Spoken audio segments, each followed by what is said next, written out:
میں آپ کو بتاؤں گا، ہم لوگ جودھ پور جیل میں تھے. جودھ پور جیل میں 20 مارچ کو یہاں امریکہ کے صدر دورے پر آئے تھے، بل کلنٹن. جودھ پور جیل میں ہم کو خبر ملی کہ چھٹی سنگھ پورہ میں 35 سکھ بھائیوں کو قتل کیا گیا ہے. اور اس کے بعد جب اس 35 سکھ بھائیوں کے قتل کی جب تحقیقات ہوئی، ابھی تحقیقات نہیں ہوئی بلکہ 35 سکھوں کے قتل کرنے کے بعد 5 نہتے مسلمانوں کو گرفتار کیا گیا آرمی کی طرف سے، اور دعویٰ کیا گیا کہ یہ فارینرز تھے اور یہ گن والے تھے. انہوں نے چھٹی سنگھ پورہ میں 35 سکھوں کو مارا. 5 لوگ اس طرح مارے گئے. تو جب وہ 5 لوگ چونکہ نہتے تھے، ان کے ہمسائے جب مظاہرہ کرنے کے لیے نکلے تو مظاہروں پر گولیاں چلائی گئیں. فاروق صاحب کی حکومت تھی اور ان پر گولیاں چلا کر 8 لوگوں کو شہید کیا گیا، مظاہرہ کرنے والوں پر جو پرامن مظاہرہ کر رہے تھے. کل ملا کر 48 لوگوں کو مارا گیا، قتل کیا گیا. اور جب اس واقعے کی تحقیقات ہوئی تو معلوم ہوا کہ فوج کے سائے میں جو لوگ پڑھ رہے ہیں وہاں، اور جو ایجنٹس ہوتے ہیں فوج کے، چاہے اخوان کے نام پہ چاہے کسی اور نام پہ، یہ ان کا کارنامہ تھا اور ان کی کارستانی تھی جنہوں نے پہلے 35 چھٹی سنگھ پورہ کے 35 سکھوں کو قتل کیا بے رحمی کے ساتھ، اور پھر 5 نہتے جوانوں کو یہ الزام دے کر کہ یہ فارینرز ہیں اور سکھوں کے قتل میں ملوث ہیں، ان کو قتل کیا گیا. اور پھر پرامن مظاہرے پہ گولیاں چلا کر 8 لوگوں کو شہید کیا گیا. اس طرح 48 لوگوں کو مارا گیا.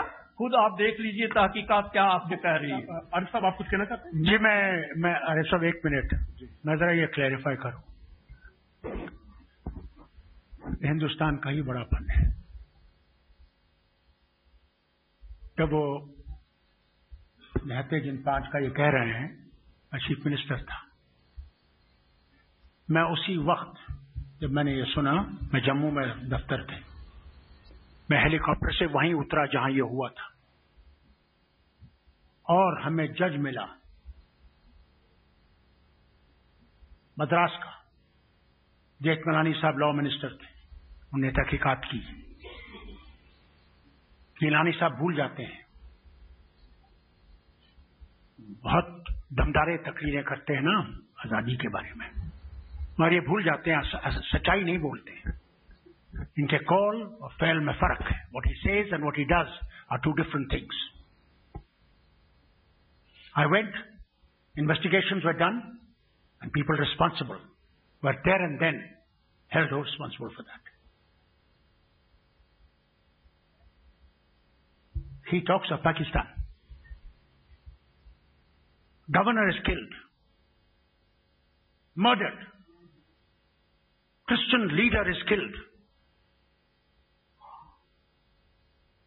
گیلانی صاحب، کہاں اسلام میں لکھا ہوا ہے کہ اس کا جنازہ نہیں پڑھا جائے گا؟ کس قرآن میں لکھا ہے؟ کس پاکستان کی بات کرتے ہیں آپ،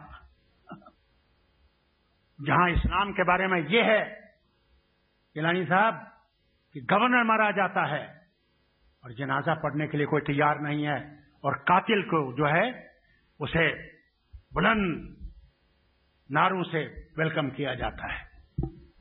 گیلانی صاحب، یہ تو ہندوستان کی بلائی دیکھیے. اور سر میں چیف منسٹر خود گیا and saw to it that justice is done.